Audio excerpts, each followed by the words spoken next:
therapy underwater treadmill. One of the first things I think it's important to know is what you need to have in order to maintain your treadmill water properly. So I'm going to go over some of those items. And we'll talk about some of the other ancillary items as we get a little farther along. So for cleaning, we just like to use a cloth rag and the Windex or the stainless steel cleaner. That will clean most of the glass and the stainless steel on the unit itself. Nothing too fancy, but those seem to work the best for us.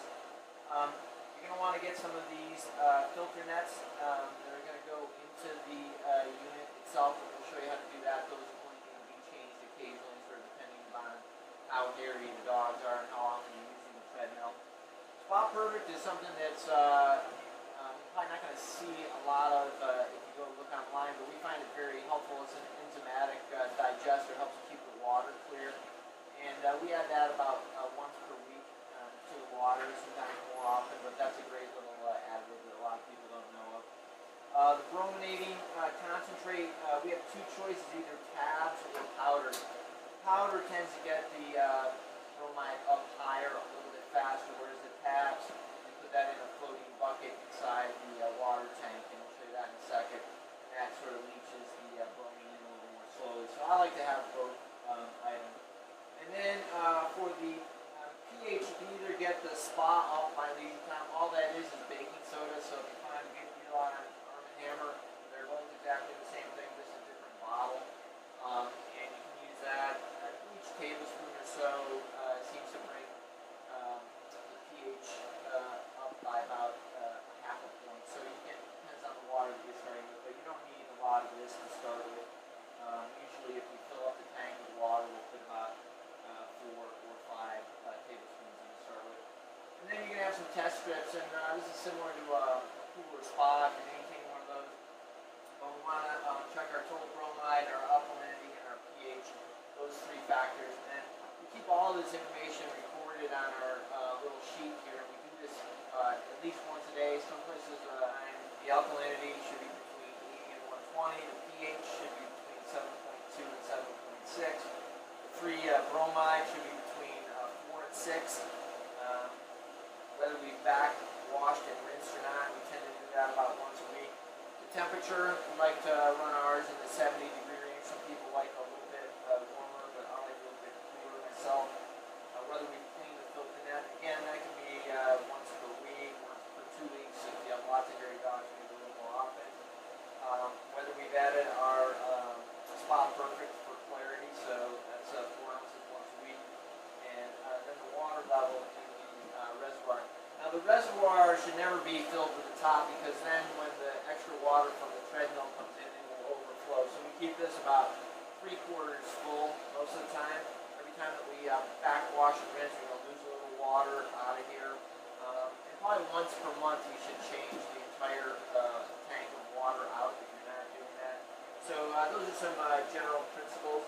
You should also have a skimmer net. This is great for getting hair or feces or anything floating in the tank out, and make sure filters do less so that you don't have to change it quite so often.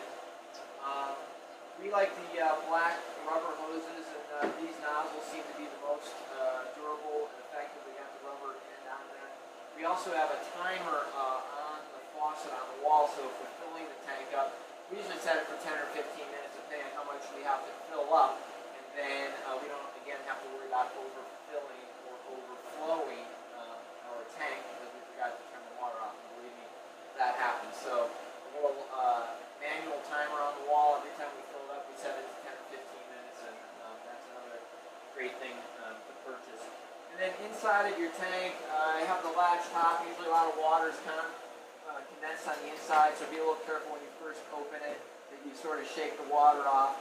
And then something else that we did is we drilled a couple of holes into our rim so that our thermometer float can be attached and easily retrieved. I'm reading about 72 right now, which is what I like. And then our bromine distributor tank can be in there. And we keep 3 or 4 tablets in here. It seems to help us keep our bromine up. That may be a function of our water. You might need less in yours, depending on how often you're doing it. And if we fill the tank up, again, we usually put a couple of tablespoons of the bromine powder in to start with, because it takes a while for this to equilibrate and dissolve to hit the bromine where you want it to be. Alright, I think we'll take a break for a minute, talk about a couple other items that you might want to think about getting for your spa. So in our situation, we have the main hosing and conduits for the unit coming from the power pack, and so we just chose to put a caution sign there. But there are little bridges that you can purchase that go over those, and those you can find on Amazon. You just need about a 6-inch width and about a 3-inch clearance in order to get over the bundle that's coming across. Some places actually have these underground and popping up underneath the step here, so if that's the case, you don't have to worry about it, but you probably need to take some precaution as far as the conduit bundle coming through. It's also a good idea to buy one of these shower chairs, and these you can sit and it'll straddle the treadmill and help a small dog while you're in the treadmill. I had to bend those legs out slightly because they were slightly too close together, so you may want to measure and sort of see if you can find one that fits or one that's close so that it will go onto the rails on either side of the treadmill and allow you to sit down. And then it's also nice to have a step stool, so if you want to get up higher to get down lower in the treadmill, you can do that.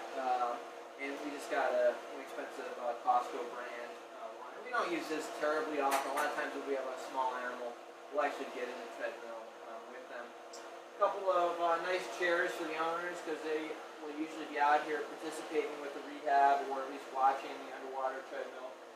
So it's a good idea to get something like that as well. Alright, a couple other items that you want to get for your underwater treadmill. These floaties, now we particularly like these fat ones because you don't need multiple ones to keep the dogs from getting on the rails on the side.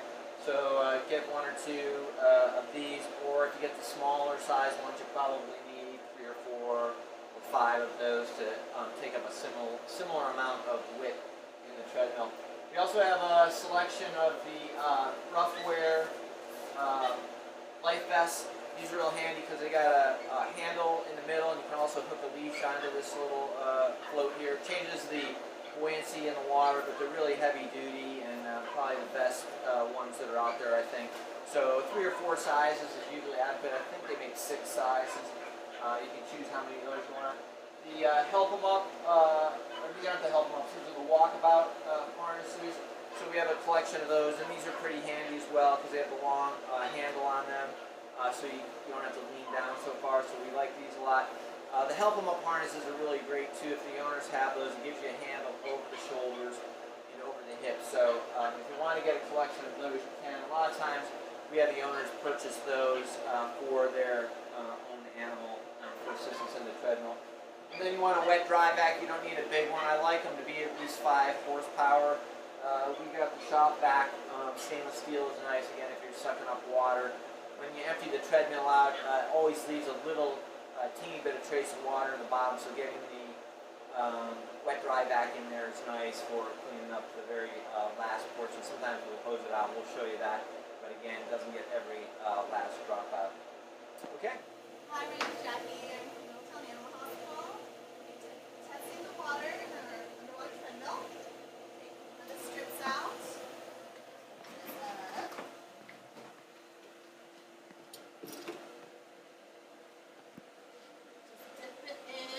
Shake it off.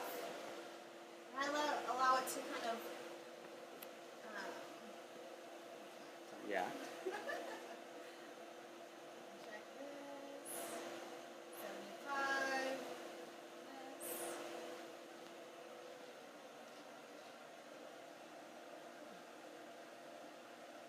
around 6 on the bromine.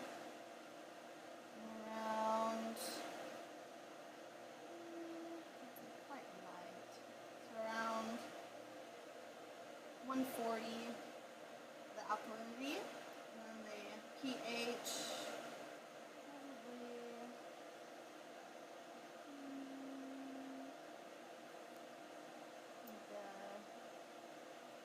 7.0.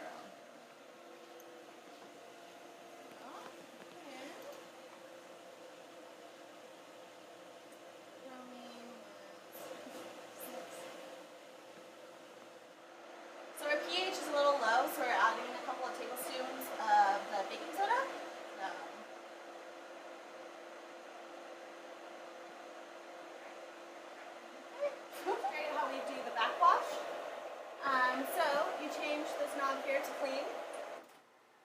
You want to indicate on the machine here that it is the backwash mode. This dial here, change that to backwash. So push down and twist around into the backwash. Then you push backwash button here. Hold it down until the blue light comes on, and it'll process this for a couple seconds.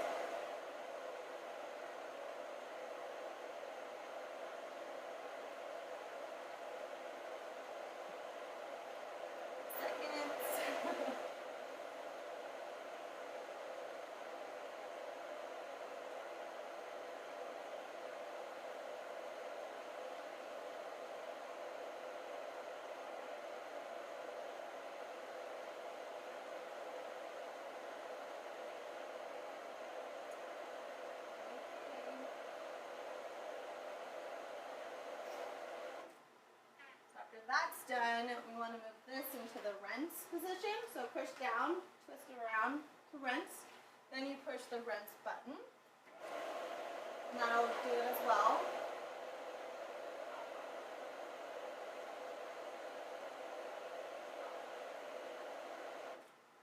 When that's done, we want to put it back into the filter position.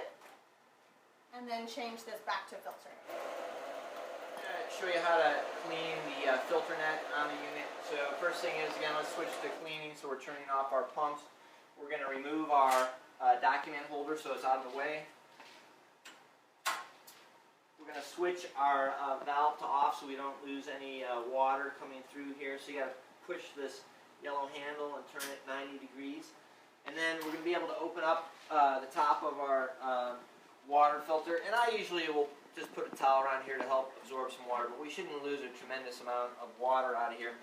I changed mine recently, so I'm probably just going to show you this, but these are the nets that come through. It's going to fit inside the basket. It's got elastic. The most important part is to make sure that this little price tag-like item is holding the bottom of the net down, otherwise this can be sucked into the filter, and you don't want that to happen. So just remember to do that portion of it, and I'll show you that here in a second. So now we're going to take the top off of the filter, lift that out, put it on our top here, and this is where we can look at our filter net, and am going to change it because it's pretty dirty, so I don't know that this got changed when it was supposed to, but it's full of hair, and so that's good that we don't want this going through our motor. Alright, so you can see a ton of hair in there. And then we're going to take our filter basket. And the first thing is, again, to take our little blue cord and put it through one of the holes at the bottom of the basket so that it comes out the bottom here. Okay, so we're just going to pull that through the bottom, and then you see that, let it straighten out. And then we're going to fold the tops over the edges, little notches.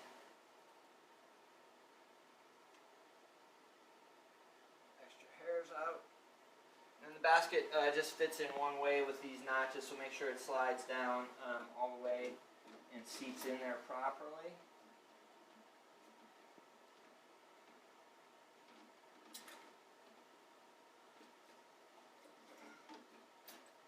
There we go.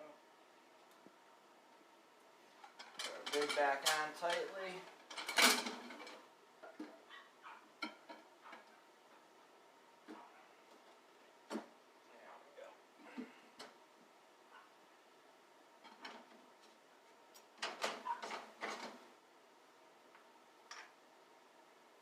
Reverse our valve.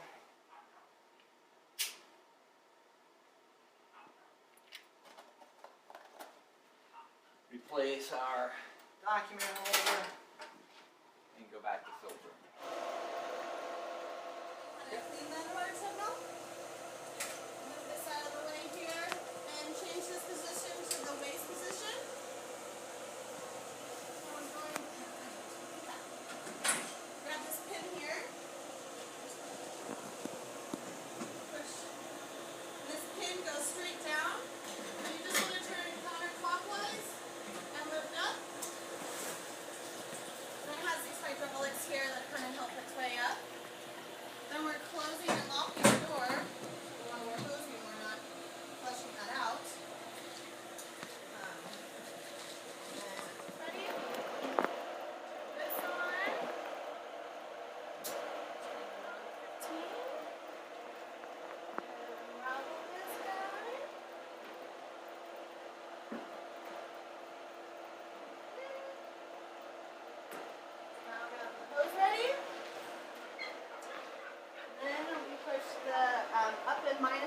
button at the same time. And then indicate push down. So then this will suck out all the water. And then at that time you want to use the hose to flush everything out.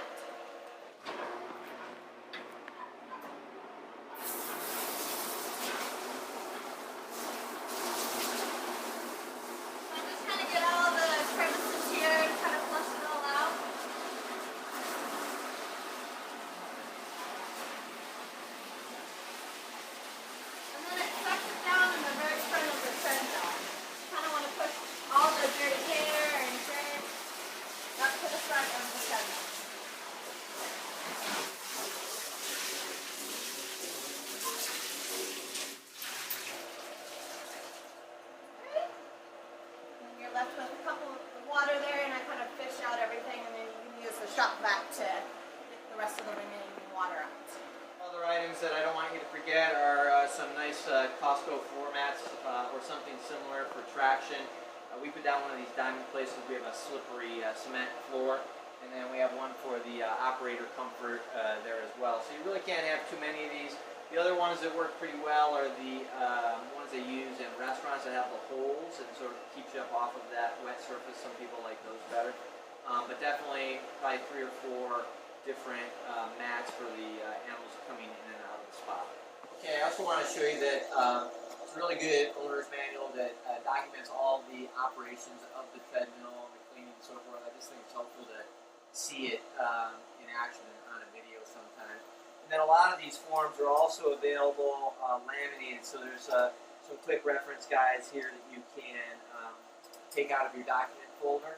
We even keep the backwash and cleaning one posted on the wall. So really there's plenty of information.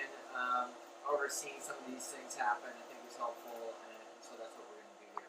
Okay, this isn't going to be an exhaustive education in underwater treadmill therapy, but a couple basic principles. If you fill the level to the water of the hock, you're going to lift up about 10% of the body weight. So they'll be bearing 90%. If it goes up to the stifle, you're going to lift up about 15%, so they're bearing around 85%. And if you lift it up to the level of the hip, you're going to take about 60% of the body weight off, so they're going to be bearing 40%. So again, the doctor should prescribe how high they want it filled, depending on how much weight they want to take off. And also remember, wherever the water level is breaking, you're going to have extra resistance as the joint breaks through the water surface tension at that level too. So you might want the water surface level at a height that stresses out the joint. You're trying to treat more or less. Okay, so we're going to watch Jackie do a treatment here, and we'll narrate that as that goes along. This is Julie. We're going to do the underwater treadmill. Good girl, Julie. Turn that around, and then walk the dog in. Good job. Come on, Julie. Come on, baby. Good girl, Julie.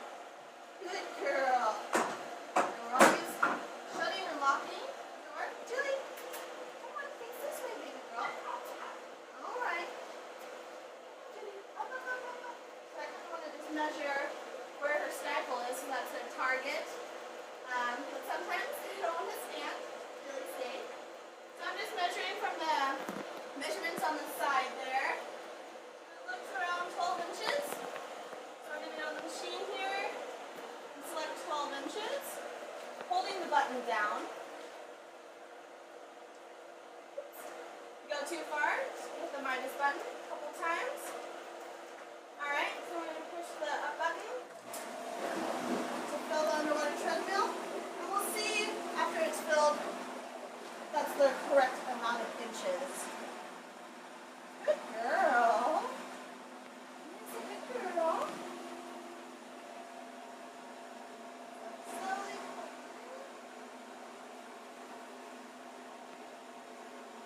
Girl, Julie.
just kind of lifting her up with the vest here and under her belly.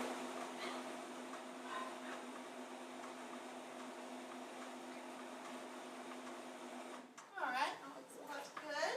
So then we'll push the arrow button over. That's time. And then the speed. So we'll just start off at 1 mile an hour. And then push the play button. Alright, Jilly, here we go. Good girl, Jilly. So I'm just holding on to the vest, holding on to the leash too. Kind of keeping her in the middle of the treadmill here. Good girl, Jilly. Good girl. I added a couple of floaties just to keep her centered here. Good girl. I'm just going to push the plus button here to increase the speed, just for some fitness training. Good girl.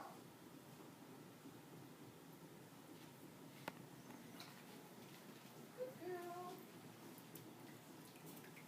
There you go. I'm going to increase the speed to 0.0. Ooh, good girl, Jilly.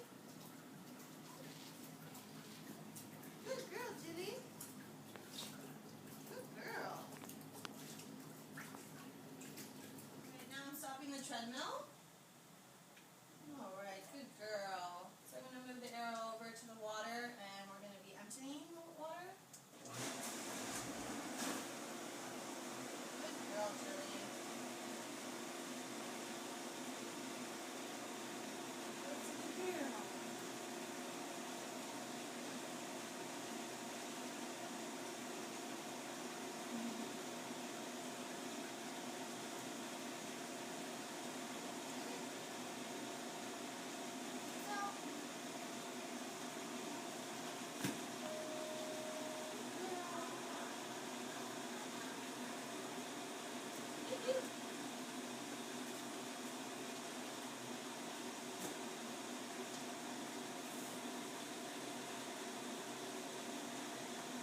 We're waiting for all the water to go out before we open the back door at all.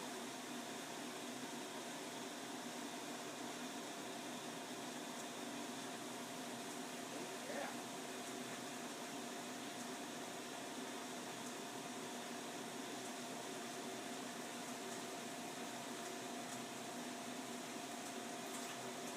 Show them that this water is filtering through the sand filter and then